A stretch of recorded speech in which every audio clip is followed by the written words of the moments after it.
Convencemo-nos de que os tecnocratas modernos são poderosos, brilhantes ou excepcionais devido aos seus impérios e invenções. Mas eu desafio essa noção. Essas pessoas não são mais excepcionais do que carrapatos e sanguessugas. Como essas criaturas simples, as mentes dos tecnocratas operam apenas para satisfazer uma única necessidade. Elas não transbordam inteligência. É inteligente corromper uma geração inteira de jovens apenas para expandir a própria empresa? É brilhante proliferar desinformação e ódio em uma sociedade? Não, não é. É estupidez. E aqueles que agem assim são pessoas estúpidas. São os tipos mais fracos e patéticos de humanos que a evolução já produziu. Por meio de sua estupidez, eles nos encorajaram a entregar nosso mundo. Sabemos que o uso de mídias sociais é prejudicial para a mente, para a capacidade de atenção, para a autoconfiança. Tudo isso é bem conhecido, um terreno já explorado. Mas parecemos ignorar as consequências mais amplas em jogo. Estas são as consequências que moveram o mundo sem que percebêssemos e continuarão a fazê-lo enquanto permanecermos ignorantes de sua existência. Recentemente, um relatório do Reuters Institute descobriu que as mídias sociais ultrapassaram a TV como principal fonte de notícias para os americanos. As pessoas não confiam mais nas instituições. Elas confiam em personalidades como, por exemplo, Joe Rogan, que agora é uma das figuras mais influentes na mídia americana. Sua entrevista de 2024 com Donald Trump foi creditada por impulsionar a campanha presidencial de Trump mais do que qualquer rede tradicional. Embora cada lado tenha sua própria interpretação daquele momento, é claro que a mídia tradicional nos falhou. E quando a confiança nas instituições se quebra, as pessoas seguem quem quer que pareça certo, mesmo que não seja a voz mais sábia na sala. Smartphones não são ruins, não inerentemente. Em vez disso, houve um desenvolvimento, uma mudança monumental que virou essas peças de tecnologia contra nós, que desde sua concepção fraturou nossa cultura em sua essência e nos empurrou para um caminho muito perigoso. O primeiro iPhone, anunciado em junho de 2007, era um dispositivo inofensivo. Era pouco mais do que um telefone com algumas ferramentas úteis do dia a dia. Mas então a Apple criou a App Store. Em 2008, quando foi lançada, a App Store contava com 500 aplicativos. Em 2013, havia mais de 1 milhão disponíveis. Isso se deveu principalmente à introdução pela Apple dos SDKs, ou kits de desenvolvimento de software. Com os SDKs, terceiros podiam produzir aplicativos para o iPhone e vendê-los na App Store. Como em qualquer modelo de livre mercado, isso introduziu uma enorme concorrência. Grandes startups de tecnologia começaram a investir milhões de dólares em seus aplicativos e adotaram um modelo baseado em publicidade. Nesse modelo, quanto mais tempo um aplicativo prendesse a atenção de uma pessoa, mais anúncios ela veria e mais dinheiro a empresa ganharia. Assim, surgiu uma corrida agora bem documentada para manipular os usuários a maximizar o tempo gasto no aplicativo. Crianças são mais fáceis de manipular do que adultos. Por isso, elas se tornaram as principais vítimas dessas empresas. Isso pode ser observado ao examinarmos alguns desenvolvimentos iniciais em plataformas de mídia social como o Facebook. Em 2009, o Facebook introduziu seu botão Curtir. O Twitter criou o recurso de retweet. De repente, cada postagem se tornou gamificada, seu sucesso quantificado. Ao mesmo tempo, o Facebook introduziu um feed de notícias algorítmico e o potencial para postagens virais surgiu. A plataforma que originalmente era usada para reconectar amigos perdidos tornou-se algo completamente diferente. Era performática, uma fonte de validação, um jogo que se podia ganhar ou perder. Essa era adicionou cerca de 3 horas de tempo de tela adicional por dia para uma criança americana. Se avançarmos para hoje, pesquisas recentes descobriram que quase metade dos adolescentes usa a internet quase constantemente. Em seu livro The Anxious Generation, A Geração Ansiosa, Jonathan Haidt aponta para os efeitos no mundo real da obsessão por mídias sociais. Os jovens não passam mais tanto tempo com seus amigos. Quando o fazem, permitem que seu tempo seja interrompido por notificações push e sinalizam que seu telefone é mais importante do que sua amizade. Os jovens recebem, em média, 192 notificações push por dia. É impossível se concentrar sob essa enxurrada. E assim, as taxas e sintomas de TDAH pioraram de forma causal com o advento das mídias sociais. As pessoas que gerenciam essas empresas usam métodos psicológicos de coerção há muito estabelecidos para manter os jovens retornando aos seus aplicativos. Claro, nada disso é particularmente inovador. Pelo contrário, é a mesma velha história: algoritmos ruins, retweets perigosos, adolescentes usando o telefone demais. É um material que foi repetido tantas vezes que até mesmo dizê-lo aqui parece tremendamente banal. Veja, muitas vezes essa conversa é centrada no indivíduo. Telefones criam problemas para uma pessoa. Mas todos vivemos juntos neste planeta e todos devemos trabalhar uns com os outros em direção a um momento melhor no tempo. Acontece que essa obsessão por telefone não é apenas prejudicial para o indivíduo. Ela está nos empurrando inteiramente como um coletivo para longe do progresso. A internet já foi uma fonte de informação livre. Isso foi bom por um tempo. Mas, como Jordan Lanier apontou no livro Quem Possui o Futuro? Essa ideia começa a falhar quando a informação se torna nossa economia. Quando os maiores movimentos de dinheiro ocorrem por causa dessas redes sociais ou das informações nelas contidas, não podemos mais usar a palavra livre. Agora os riscos são maiores. Assim também é o custo dessa informação. Frequentemente pensamos nas mídias sociais como algo ocioso para passar o tempo ou talvez desperdiçá-lo. É o oposto do trabalho. Mas talvez isso não seja verdade. Quando estamos usando as mídias sociais, alguém está colhendo os frutos do nosso tempo. Pessoas estão ganhando dinheiro com a gente, sejam anunciantes ou os CEOs dessas plataformas. Cada toque, cada vídeo, cada deslize está construindo e aprimorando essas plataformas e seus algoritmos. À medida que usamos as plataformas de mídias sociais, estamos literalmente construindo-as. Estamos, então, engajando-nos em uma forma de trabalho não remunerado. Este é um trabalho estranho, porque é um híbrido trabalho-lazer, ao mesmo tempo em que não oferece os benefícios de nenhum. Não ganhamos capital, nem nos permitimos os benefícios do lazer ocioso. É durante esse tipo de tempo ocioso que refletimos e consideramos nossos verdadeiros eus. Há uma piada frequentemente repetida sobre os terríveis perigos daqueles momentos antes de uma pessoa adormecer, quando ela está sozinha com seus pensamentos. Essa piada vem da verdade. É nesses tipos de momentos, de puro relaxamento, que somos inundados pelas linhas de pensamento mais severas, sérias e consequentes. Embora assustadoras e nem sempre agradáveis, essas ruminações são crucialmente importantes em nossa autodescoberta.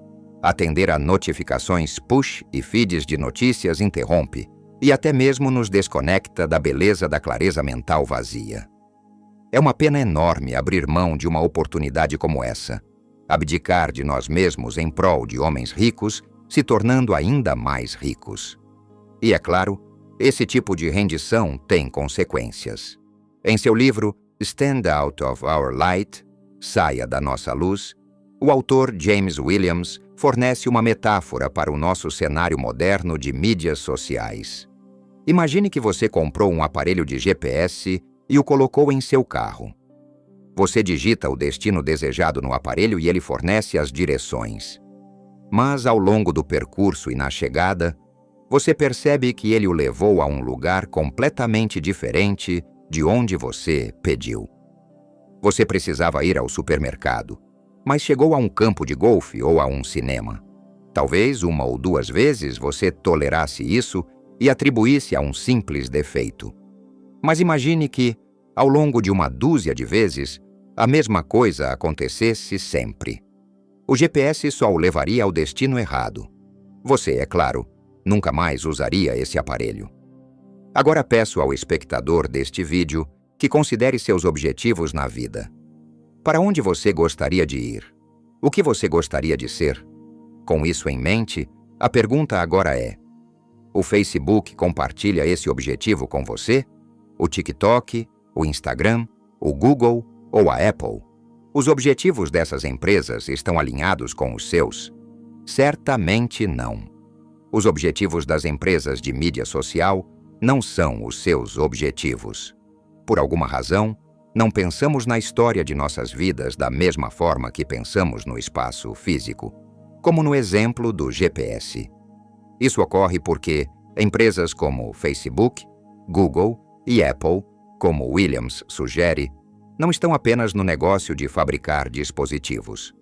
Elas também estão no negócio de fabricar usuários. Elas projetam pessoas para que abandonem seus valores e os substituam pelos valores da empresa. A natureza viciante desses dispositivos e plataformas treina nossas mentes. Williams aponta ainda para o que ele chama de luz das estrelas, ou seja, a capacidade de navegar em direção aos nossos objetivos e ambições, apenas pelas estrelas no céu proverbial de nossas mentes e almas. A mídia social nos treina para buscar a satisfação imediata de curto prazo, e ao fazer isso, coloca nuvens no céu. Ela bloqueia nossa luz das estrelas, nossa capacidade de navegar por nossos próprios espíritos. Isso muda os hábitos de uma pessoa, mas também seu destino final, seus valores. Você começa a valorizar coisas que não têm valor. Você é condicionado a pensar que curtidas, repostagens, seguidores são marcas d'água de realização. Então, mesmo quando afastado da tela, você busca esses prazeres mundanos. Períodos de descanso, contemplação e reflexão são substituídos por tempo gasto, buscando gratificação instantânea em seu telefone ou de outra forma. Examinemos a cultura em geral para ver isso. Os detalhes funcionais dos processos políticos passam despercebidos. Mas quando um governador liberal critica Donald Trump no Twitter, o resultado é uma notícia de última hora. Na América, elegemos 2 vezes um presidente que disse e fez coisas que violam valores morais universais que todos defendemos, na esperança de que ele cumpra algumas promessas políticas de curto prazo. Compramos de grandes corporações que todos sabemos que prejudicam ativamente nosso planeta e exploram trabalhadores em todo o mundo. A polarização é considerada um grande problema de nossos tempos. Talvez, como Williams observa, tenhamos nos tornado algo muito mais profundo do que polarizados. Temos mais do que um desacordo sobre ideias simples. Temos uma divisão sobre quem somos fundamentalmente como povo. O filósofo Rousseau advertiu contra isso, observando que, à medida que uma população é enganada por elites e subdividida em grupos oponentes, essa população abandona sua filiação a um grupo original e maior. A manifestação moderna disso pode ser o resultado de nossa luz das estrelas perdida. Nossos objetivos, a grande narrativa que buscamos tecer, essas são as coisas que realmente nos tornam quem somos. Então, ao perdermos o controle delas, também perdemos o controle de nossas identidades. Sem uma ideia de identidade, não podemos saber o que compartilhamos uns com os outros. Como podemos sequer ver valores mútuos se não conseguimos ver os nossos próprios? Em vez dessa conexão uns com os outros, agora estamos conectados ao mundo fora do nosso mundo. Há eventos sobre os quais não podemos fazer nada e há pessoas que são irrelevantes para nossas vidas. Estamos mais próximos do que nunca e, ainda assim, vastamente distantes das próprias pessoas que povoam nossas existências cotidianas. É como se tivéssemos nos mudado para um arranha-céu em uma cidade densamente povoada. Em teoria e abstratamente, estamos mais próximos de outras pessoas, mas nem conhecemos nossos vizinhos ou as pessoas que vemos todos os dias indo e vindo de nossas casas. Em vez dessa conexão uns com os outros, agora estamos conectados ao mundo fora do nosso mundo. Há eventos sobre os quais não podemos fazer nada, e há pessoas que são irrelevantes para nossas vidas. Estamos mais próximos do que nunca e, ainda assim, vastamente distantes das próprias pessoas que povoam nossas existências cotidianas. É como se tivéssemos nos mudado para um arranha-céu em uma cidade densamente povoada. Em teoria e abstratamente, estamos mais próximos de outras pessoas, mas nem conhecemos nossos vizinhos ou as pessoas que vemos todos os dias indo e vindo de nossas casas. Em nossa sociedade capitalista ocidental, dinheiro segue dinheiro. Na verdade, a maioria das coisas segue o dinheiro. Tempo, trabalho, recursos, a enorme quantidade de dinheiro correndo atrás do próprio rabo. E o mundo das redes sociais reorganiza nosso mundo real. Dado o dinheiro e o poder nas redes sociais, aqueles que as operam controlam efetivamente a cultura de nossa sociedade. Assim, tornou-se bizarramente normal ver líderes de tecnologia confraternizando e bajulando uma determinada administração atual. Essas pessoas se curvam e se ajoelham pela promessa de crescimento fiscal nas mãos de quem estiver no poder político. Elas dão ao presidente e seus semelhantes a experiência de namorada. Elas dizem o que eles querem ouvir. Elas sussurram elogios em forma de doações. Elas mudam sua vestimenta, fala e a si mesmas para seus clientes, para a administração no poder. Todo esse comportamento ocorre em uma espécie de corrida do ouro da era moderna, exclusiva para elites. Mas, em vez de ouro, essas pessoas buscam dados. Elas são obcecadas por isso, porque os dados produzem capital. De fato, tem sido sugerido que estamos vivendo em uma era de dataísmo. Em um artigo para o New York Times, Chris Anderson escreveu: "Se você me pedisse para descrever a filosofia ascendente do dia, eu diria que é o dataísmo. Agora temos a capacidade de coletar grandes quantidades de dados. Essa capacidade parece carregar consigo certas suposições culturais de que tudo o que pode ser medido deve ser medido. Que os dados são uma lente transparente e confiável que nos permite filtrar o emocionalismo e a ideologia. Que os dados nos ajudarão a fazer coisas notáveis, como prever o futuro. A revolução dos dados nos oferece maneiras maravilhosas de entender o presente e o passado." O filósofo contemporâneo Byung-Chul Han discutiu esse dataísmo em sua obra Psicopolítica. Ele observa que, em teoria, o Big Data promete uma espécie de libertação, uma liberdade de noções arbitrárias sobre a humanidade. É um olhar verdadeiramente objetivo sobre nossa espécie.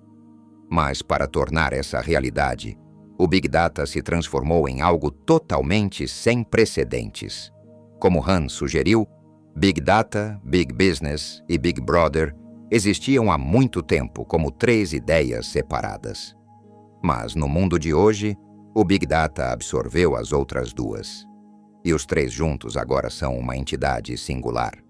Essa entidade espiona o consumidor como o Big Brother. Ela coleta informações como o Big Data. e ela monetiza esses dados e os comercializa livremente em um mercado como o Big Business. Para os propósitos deste ensaio, nos referiremos a essa entidade como a Grande Máquina.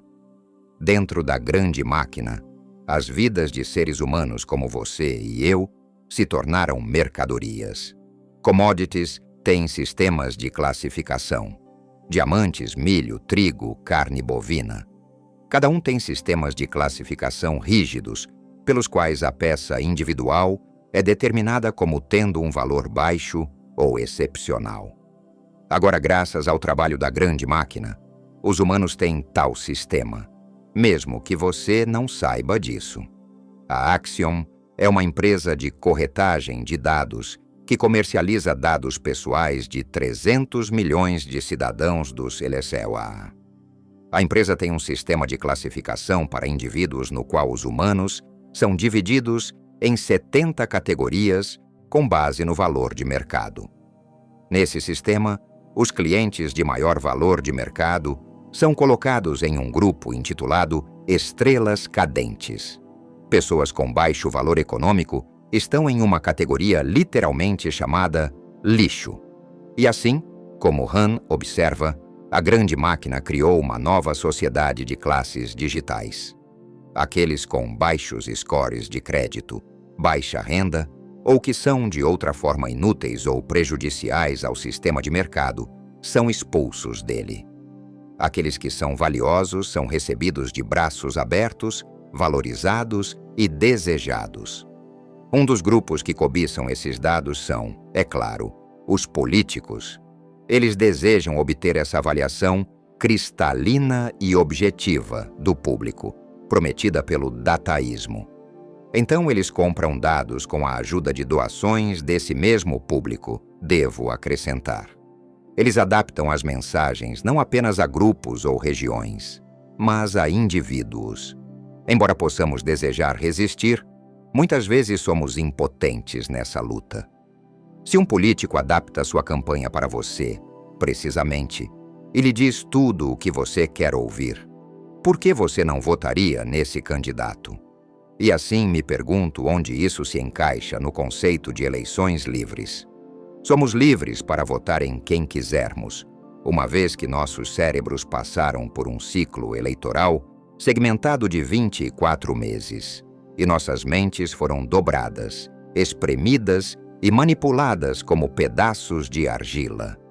Considero aqueles ratos que são testados e experimentados que recebem queijo cada vez que apertam um botão. O rato é certamente livre para não apertar o botão. Mas por que ele não o faria? Estamos talvez confrontados com os tecnocratas muito mais como esse rato do que podemos pensar. O psicólogo Carl Jung foi o primeiro a identificar o conceito de inconsciente coletivo. Em um nível pessoal, cada um de nós tem seus próprios desejos inconscientes, ou seja, coisas que queremos ou até precisamos sem realmente saber. Isso pode se manifestar em comportamento, fala ou ações. Os exemplos mais claros estão em crianças. Um adolescente pode se comportar mal com a chegada de um recém-nascido na casa, decorrente de ciúmes. Mas, certamente, a criança não seria capaz de identificar isso como a fonte de sua má conduta. Assim, também existe um inconsciente coletivo mais amplo. Humanos em uma cultura agem de certas maneiras impulsionados por coisas que talvez não reconheçamos ou entendamos. Talvez nem mesmo nós, como indivíduos, notemos esses amplos padrões de comportamento. Mas a Grande Máquina pode. É totalmente possível que a Grande Máquina possua uma compreensão de nós mesmos que é mais precisa e objetiva do que a nossa própria. A mineração de dados revela o escopo das ações humanas. Ela traça linhas entre grupos e as coisas que eles fazem.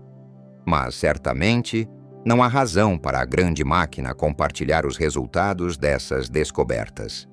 Em vez disso, ela pode e usará esses dados para gerar capital e exercer poder. Através do uso da mineração de dados, a Grande Máquina pode invadir nosso inconsciente coletivo inteiramente sem ser detectada, e pode ver verdades que nós mesmos não podemos. Ela pode, assim, manipular nosso inconsciente e nosso comportamento. Ela pode mudar a trajetória da sociedade ou do mundo sem que jamais saibamos. A grande máquina também é uma pequena máquina. Ela oferece maneiras para o indivíduo datificar sua existência. Quantas horas dormidas? Quantos passos dados por dia? Qual é a sua frequência cardíaca em repouso? E assim por diante. Essas coisas são úteis e importantes, mas muito menos úteis são as maneiras pelas quais podemos datificar nossas vidas através das mídias sociais. Quantas curtidas sua última foto recebeu? Quantos amigos você tem? Quantas DMs você recebeu esta semana? Essas métricas não revelam nada para responder à pergunta básica de quem você é. Na verdade, elas fazem muito mais do que nada. Elas nos afastam ativamente de descobrir nossos verdadeiros eus através da datificação de nossas vidas. O conceito anterior de luz das estrelas é relevante aqui novamente. Acrescente-se a isso, como Han observa, que os dados contam números. Não recontam, não refletem, não reexaminam eventos em diferentes momentos da vida com a perspectiva adquirida de viver no mundo real. A compreensão de nós mesmos vem exatamente desse processo. Consideração e reconsideração sérias e repetidas. Em vez disso, vigiamos nossas vidas através da lente de dados brutos, fazendo avaliações e julgamentos sobre nós mesmos como uma espécie de experiência de projeção astral de pesadelo. Quando fazemos esses julgamentos e decisões baseados nesses números, não é de admirar que eles falhem em proporcionar paz ou felicidade. Mas, ainda assim, buscamos mais dessas decisões sob o pretexto de autoaperfeiçoamento, quando, na verdade, estamos apenas fechando a porta de uma prisão construída com nossas próprias mãos. Como Han sugere, tornamo-nos tanto o guarda quanto o detento. Existe outra falha na grande máquina, outra lacuna fundamental na compreensão da experiência humana. Han observa que a grande máquina pode nos dizer sobre A e B. Ela pode nos dizer que A causa B, ou que B tem algum efeito determinante sobre A. Ela pode nos dizer que, à medida que A sobe, B também sobe, ou que B é inversamente proporcional a A. Mas ela omite uma terceira variável, que é C. Essa é o espírito humano. É a arena na qual A e B existem.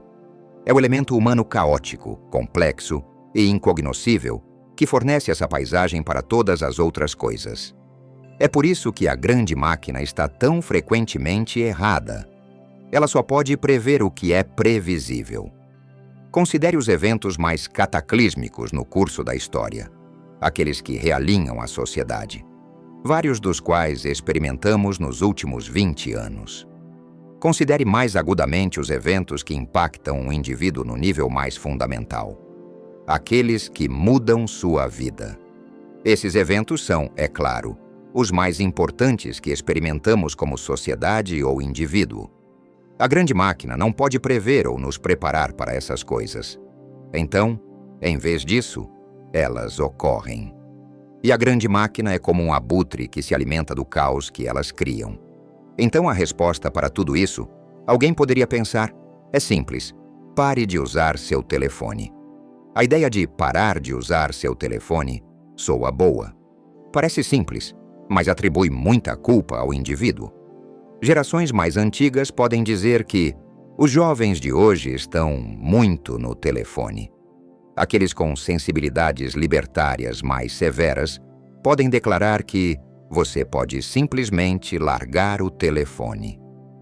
No entanto, tais ideias são formadas em um vácuo, em um mundo imaginário que rejeita as realidades materiais da vida moderna. Em alguns casos, pais superprotetores e ansiosos precisam saber o tempo todo o que seus filhos estão fazendo. Então eles lhes dão telefones para manter as crianças seguras. Mas os pedófilos e agressores do mundo moderno não ficam em parques e parquinhos. Eles estão agora, de fato, no mundo digital, no telefone. Os jovens são imensamente mais suscetíveis à pressão dos colegas. Amigos e a cultura discutem o discurso das mídias sociais. Crianças não querem perder essas coisas e ser excluídas.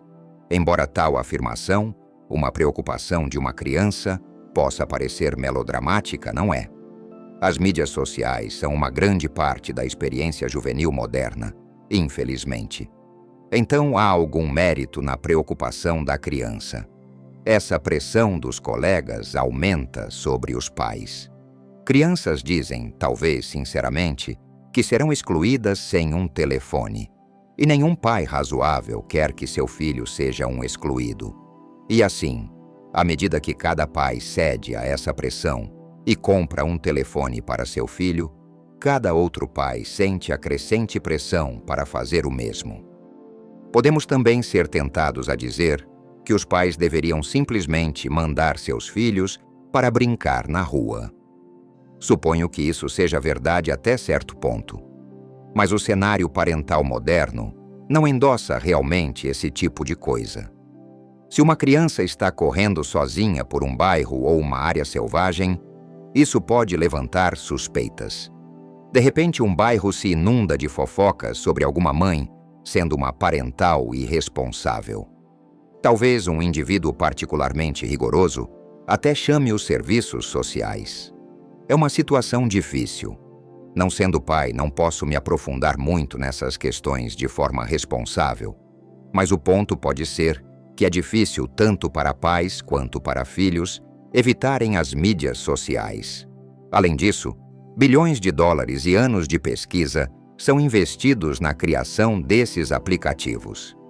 Realmente esperamos, genuinamente, sinceramente, que um adolescente de 16 anos derrote tal exército? Esta é uma noção tão ridícula que não acho que mereça muito mais cobertura. É um pensamento de um mundo antigo. A criança de hoje está exposta a tudo de adulto com seus telefones. Catástrofes globais, pornografia, luxúria, crueldade humana. Então eles são simultaneamente jogados em uma sala de aula que sugere que a informação e a educação existem em uma ordem organizada com horários, lições, matérias e estrutura. Não deveria ser surpresa que isso frature a capacidade da criança de analisar informações e processar o mundo ao seu redor.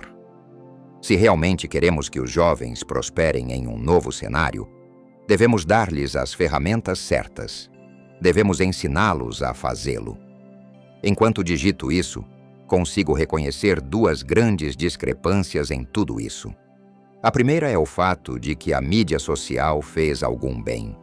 A mídia social pode, em teoria, fornecer comunidade e conexão, autoexpressão ou até mesmo relacionamentos, especialmente entre aqueles que podem ser marginalizados devido à raça, etnia, gênero ou orientação sexual.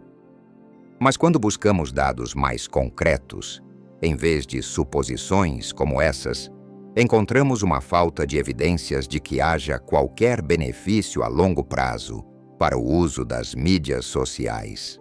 Certamente, como Haidt observa, não há uma onda de saúde mental atualmente varrendo o mundo desenvolvido. Pelo contrário, talvez a mídia social possa aliviar a solidão de uma linha de base de zero absoluto. Mas esse tipo de companhia é muito pior do que os relacionamentos presenciais, que ela continua a substituir. Este é, de fato, o ponto mais amplo. Não que as mídias sociais sejam puramente malignas, mas, no geral, atualmente, são mais prejudiciais do que benéficas. Muitas coisas ruins têm bons efeitos. É bom cheirar cocaína. Pode ser bom socar alguém de quem você não gosta. Mas não diríamos que cocaína ou violência física são boas. Também consigo sentir os gritos da plateia. Eles me lembram que eu, de fato, sou o emblema da participação neste cenário de mídia social, que, simultaneamente, considero tão prejudicial. O que posso dizer a isso? Que argumento pode ser feito? Que desculpa posso encontrar? Claro, a resposta é realmente nenhuma.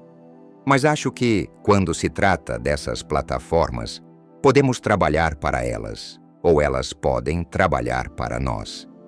Minha esperança é que eu possa produzir coisas que incentivem o último, que incentivem as pessoas a considerar a mídia social, o mundo dentro dela e o mundo sem ela. Estou extremamente esperançoso em relação ao futuro. No passado, grandes problemas sociais foram corrigidos. Todo mundo costumava fumar cigarros. Agora, não fumam. Movimentos pelos direitos civis fizeram grandes avanços.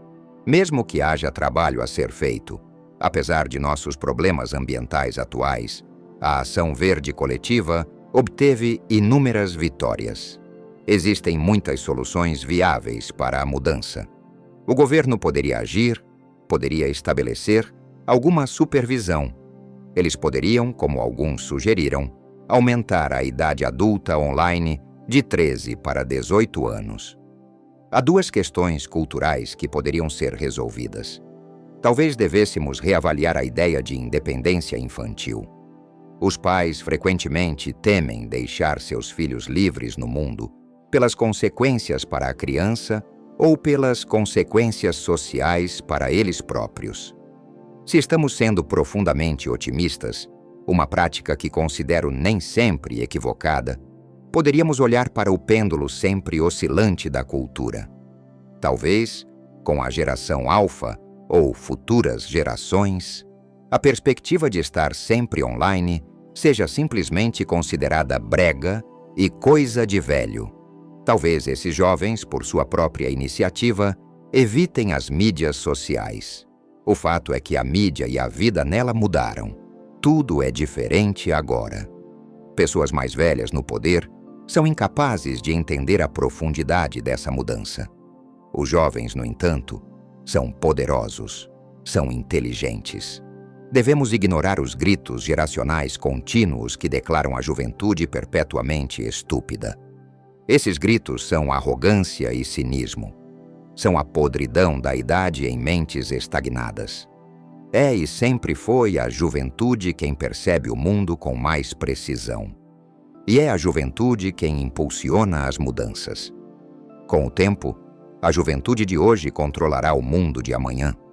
Eles não devem esquecer a dura indecência praticada contra eles, contra o seu mundo, pelos tecnocratas da era atual. Os jovens podem ser mais do que ociosos. E assim, ao chegarmos ao fim desta reflexão, espero ter plantado uma semente de questionamento em cada um de vocês. O caminho para um futuro mais consciente e menos manipulado começa com a nossa própria atitude. Se você chegou até aqui, muito obrigado por dedicar seu tempo e atenção a este conteúdo. Sua presença e interesse são o combustível para continuarmos trazendo discussões relevantes como esta. Se este vídeo ressoou com você, por favor, curta. Seu curtir nos mostra que estamos no caminho certo. Compartilhe este vídeo com amigos e familiares para que essa mensagem alcance mais pessoas e possamos iniciar uma conversa mais ampla sobre o nosso futuro digital. E claro, inscreva-se no canal e ative o sininho para não perder os próximos conteúdos. Juntos, podemos construir uma comunidade mais informada e resistente às manipulações. Muito obrigado por assistir até o final. Até a próxima!